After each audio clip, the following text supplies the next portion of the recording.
Welcome to another video. Today it is the 29th of January. Today I'm going to be doing a video about the situation in Israel, West Bank, and Gaza, and then I'm going to transfer to the situation in Iran, which are sort of connected, but I'm going to divide it up into different parts of the video so you could click on whatever part you want.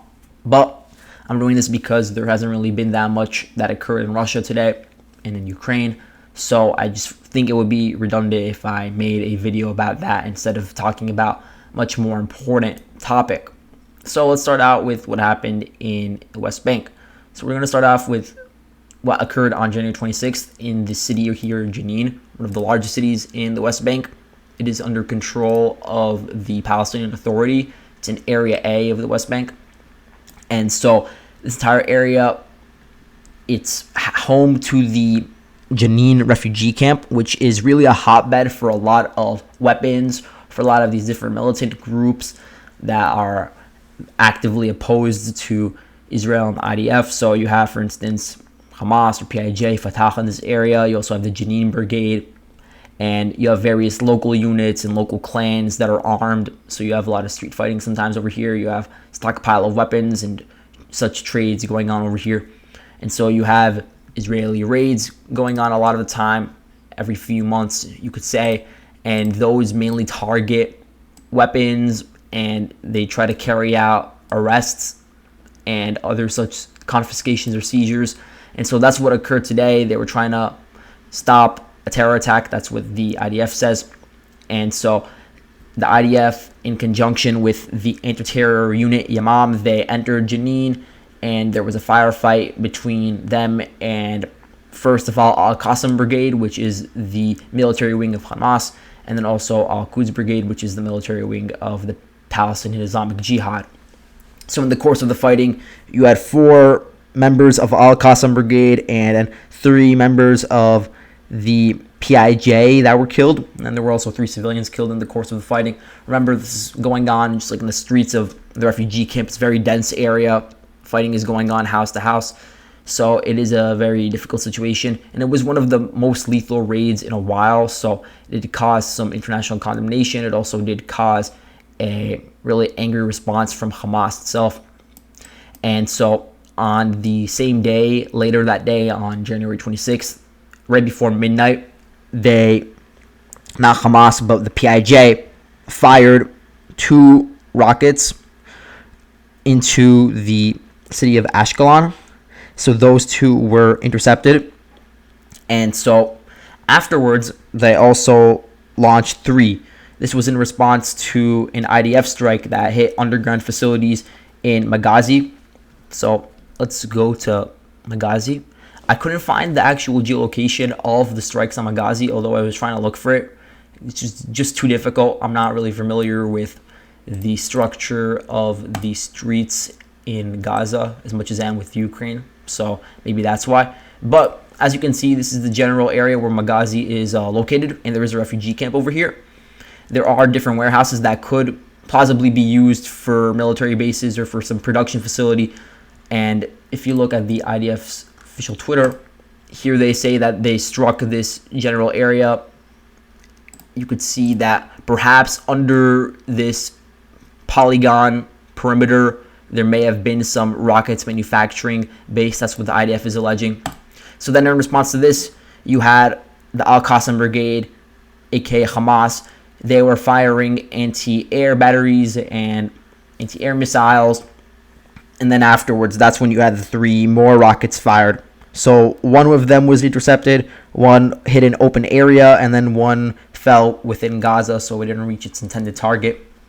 So then in response to that attack, the IDF struck a military base in northern Gaza. Here you could see how it looks. So it is certainly possible that this warehouse was used as some like command center. And that was the end of that in terms of the clashes over there. We didn't see any sort of increase in the tensions, at least not yet. But what we did see on the same day, and when I say the same day, I mean the 27th, because the clashes between the militants in Gaza and the IDF extended from the night of the 26th to the early morning of the 27th. So then on the night of the 27th, there was this attack on this Israeli settlement in East Jerusalem called Neve Yaakov. So here I'm going over the perimeter. You can see it over here. So in that attack, 7 civilians were killed outside of a synagogue. And so Hamas, they basically claimed responsibility for it. They said it was a retaliation for the raid on Jenin. And so this is now eliciting a big response in Israel internally. They're conducting different arrest operations. They're trying to pass a new series of security laws that would ease gun restrictions for the civilian population in Israel, or increase punishments on terrorists and their family and friends who may have been abetting them. So that's the situation in Israel.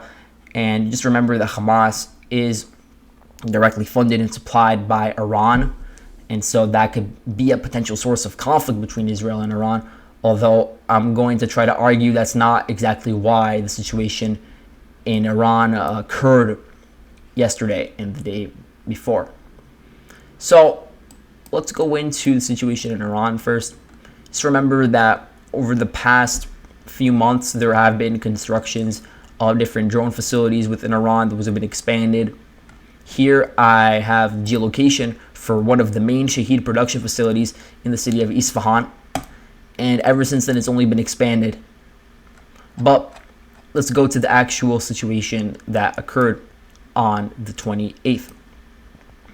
So basically, everybody agrees that on the night of the 28th, there was a drone strike on either an aluminium, drone, missile, or ammo facility. I've seen all 4 being thrown out. I don't exactly know what, but just remember that aluminium could be used in rockets. It could be used in drones. So maybe that's a source of the confusion. You could see that it occurred right next to the shopping mall, and the facility was right over here next to this construction facility as well. So that's how it was geolocated. It's on Imam Khomeini Street. So what's being said, and this is according to the Iranian Ministry of Defense, they're saying that the aluminium manufacturing facility was hit, and that there were 4 drones that were launched, and one of those drones was intercepted by the Iranian air defense. Then 3 were hit, and they say that there was some minimal damage to the roof and to the facility itself, and that there were no casualties at all. So this is in stark contrast to what a lot of the Western sources are saying, like in the Wall Street Journal or Jerusalem Post. They're saying that there were 4 explosions targeting, quote, advanced weapons. And so they say that the damage goes far beyond just the minor roof damage that Iran claims. So let's look actually at the footage of the roof. Here you can see that there are 2 holes. There might have been a third one. It's hard for me to discern because of this caption over here in the Iranian media. But there is another photo of it that doesn't include this caption. So you could see it's basically like 2 different penetrations. So maybe it was 3 drones that were launched, not 4. But it doesn't really matter. The general idea is that there were some quadcopters that were launched, probably locally, because they were not detected by any sort of Iranian air defense. Only one was shot down according to the Iranian claims. And the other ones, they penetrated through the roof and landed inside. So you can see that there was a protective mesh on top of the roof, and that absorbed some of the impact, and that the roof itself wasn't even damaged that much. There's footage from within the facility where you could see the different remains of the drones. So you could see it was a Flytrex, DJI Agras T20, or something similar, 2 vertical leg supports for the landing arms. And what this account is claiming of that is just a heavier payload, although I would say that it's probably a much smaller payload because of the lack of damage within the facility, which again proves that it was probably constructed locally, that it isn't that much of an advanced drone system. It was probably launched by some group within Iran that was supported by Israel, because now basically everyone's in agreement that Israel was involved somehow, either directly or through some proxy within Iran. And this is confirmed by the Wall Street Journal, for instance. They say that they were citing Western officials with actual knowledge of the situation behind the scenes. So it's basically confirmed. Also, Al Arabiya, they confirmed this as well. So we know that Israel was involved somehow. In terms of the proxy that was involved, there are different theories. I've seen several thrown out. For instance, the Kurds within Iran, they have a political party, and that political party has a military wing, which is called the Eastern Kurdistan Unit. Maybe that was involved. You also have the MEK, which is the People's Mujahideen Organization of Iran, which is another one of these groups that's designated as a terrorist organization within Iran, and they've been involved in attacks in the past against Iran, so it is possible that they were involved. Or maybe it was somebody who was not affiliated at all with any of these groups and was just individual within Iran who was just working with the Mossad for a wage, for instance. All of those are possibilities. But in terms of the full extent of the damage, it wasn't that much. You could see based on this that the facility itself wasn't really damaged that much. It could be repaired pretty quickly. Now, besides this one strike, there was a lot of rumors on social media of different strikes being launched, and a lot of those were just rumors. The videos were either old or from different places. And so I want to go through the main allegations for areas where there were supposedly strikes and just explain what actually happened there, because there was just a lot of information thrown out that was not correct at the time. So let's start out with Khoi. Khoi is a city very close to the border with Azerbaijan.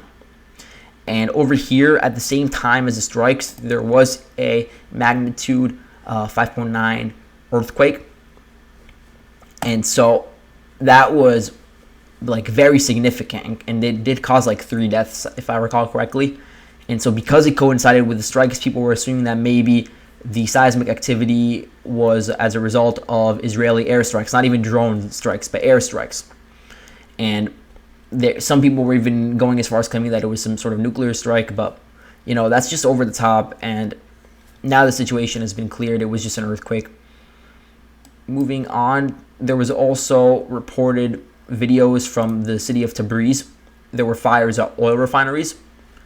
This is something that happens in a lot of places. It's happened especially in Iran due to the fact that there was probably some covert activity by Israel. I don't know if Israel was responsible for this one, though. I mean, it's possible. What people in Iran are saying is that it was a accident or something, which of course it does happen, but the timing is suspicious. But if an oil refinery was targeted, I would expect more to be targeted than just that. If it was just a minor drone or like minor warehouse targeted and just one oil refinery targeted, then it wouldn't really make sense. But it certainly is a possibility. But besides that, all the videos are really not in sync with the reality. There was one that I saw spreading, especially today, where people were alleging there was a second round of strikes on the city of Mahabad. But it turns out that video was actually from Bukamal in Syria. Before I get to that, though, I want to open this up real quick. You see here, this is from January 26th. This is the largest U.S.-Israeli exercise in history. And it's just 2 days before the strikes that we saw occur, which is pretty interesting. You say this is the largest partnership exercise in history. They say that it included 5th generation fighter assets, included more than 140 aircraft, 6,400 US troops, and 1,500 Israeli troops.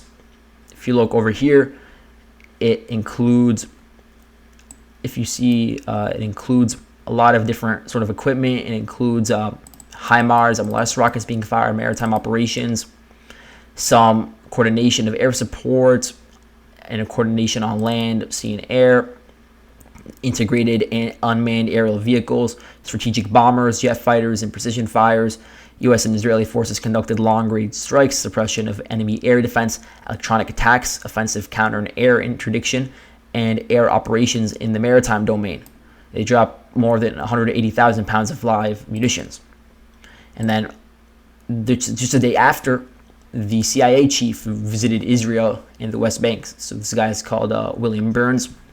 He says the reason why he came to visit is to try to make the situation sort of ease, to ameliorate the situation, specifically between the Israel and the Palestinian Authority, because the Palestinian Authority, it cut off cooperation, security cooperation with the Israeli government after the raid in Jenin. That's the official reason that he's giving. Although I'm sure that behind the scenes he's also talking with the Israelis about Iran.